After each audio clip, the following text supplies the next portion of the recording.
Hello, Massive Blues, your source for all things Everton. I'm Jay Palton and I'm here today to do a news roundup of all the goings on regarding Everton at the minute. Obviously there's a new transfer window open right now for teams obviously playing at the Club World Cup this summer, and that probably means that there's going to be more rumours flying out a bit earlier this summer. Obviously some teams are already making signings, and Everton have also done the same with Charlie Alcaraz coming in last week.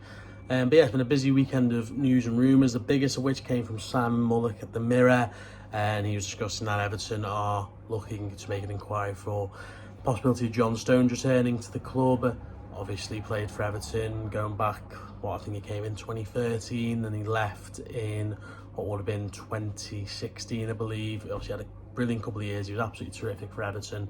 He's gone on to do really, really well at Man City. Top Blues put out a poll asking whether people would like him to come back. 54% of people said yes, 29% said no, and 16% said they're unsure. And that's from just over 6,000 votes.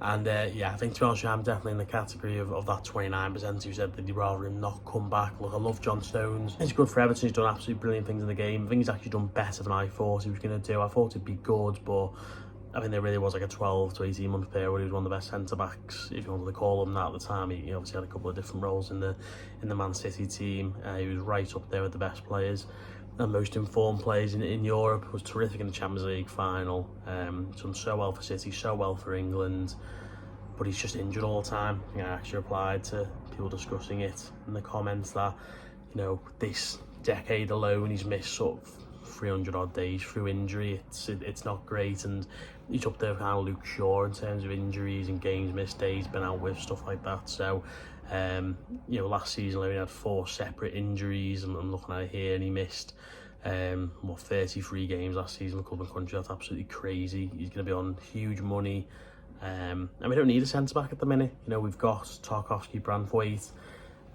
Keane perhaps is going to still be at the club, and also we've got Jake O'Brien as well.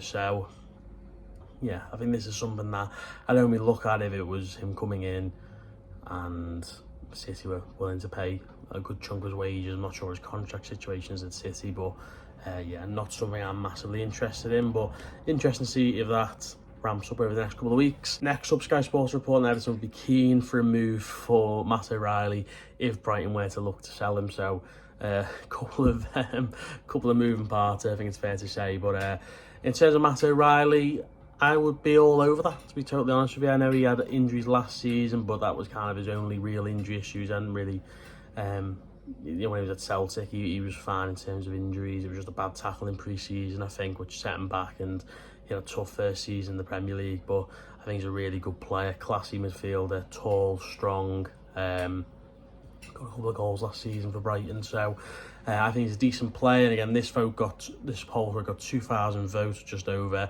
58% said they'd take him, 7% saying they wouldn't, and 34% saying they're unsure. I think based on the fact that, again, I think he missed 26 games last season through injury. So I can understand that, but for the right price, or if it's a loan deal, whatever it might be, I'd be all for that. But again, that seems quite a tentative link at the minute, so we'll see what happens there. Paul Joyce, Guy Jacob discussing in the Times and Everton Tottenham are considering a move for Jared Branthwaite. Look, Tottenham is an upgrade on Everton without question. They're in the Champions League. They've always got a great new-ish stadium. Get to play in London. Loads of great things about Tottenham, but I do think he can do better, to be totally honest, at this moment in time.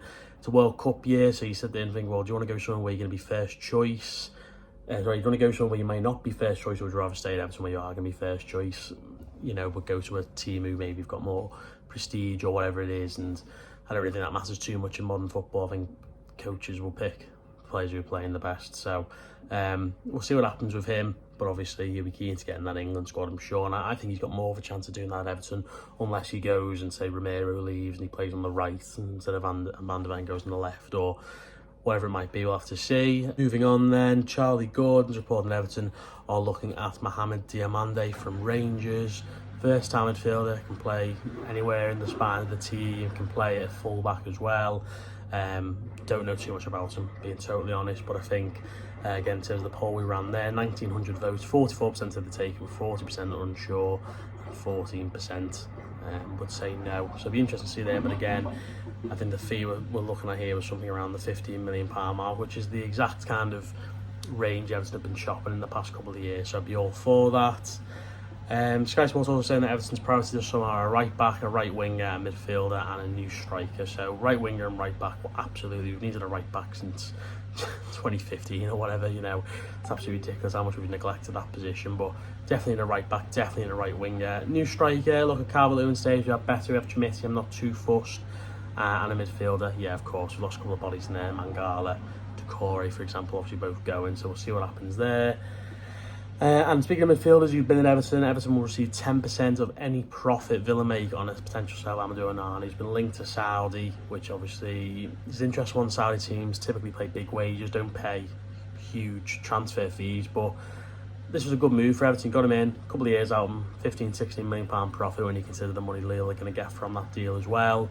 That's exactly how Everton should be doing things. I think flipping decent players over a couple of years and reinvesting the money. But if Everton can get 10% of any profit, went to Villa for what, 50 million, you're then looking at it and saying, you know, they need to sell him for 70-80 million for it to kind of really matter. But all money helps, obviously, where Everton are at the minute. And again, this is, if you were to go and go for a decent fee, then it'd be another smart bit of business by Kevin Farwell, and Everton money was still here. So let us know in the comments, what do you think about the players Everton have been linked with? What do you think of a potential return to Everton for John Stones?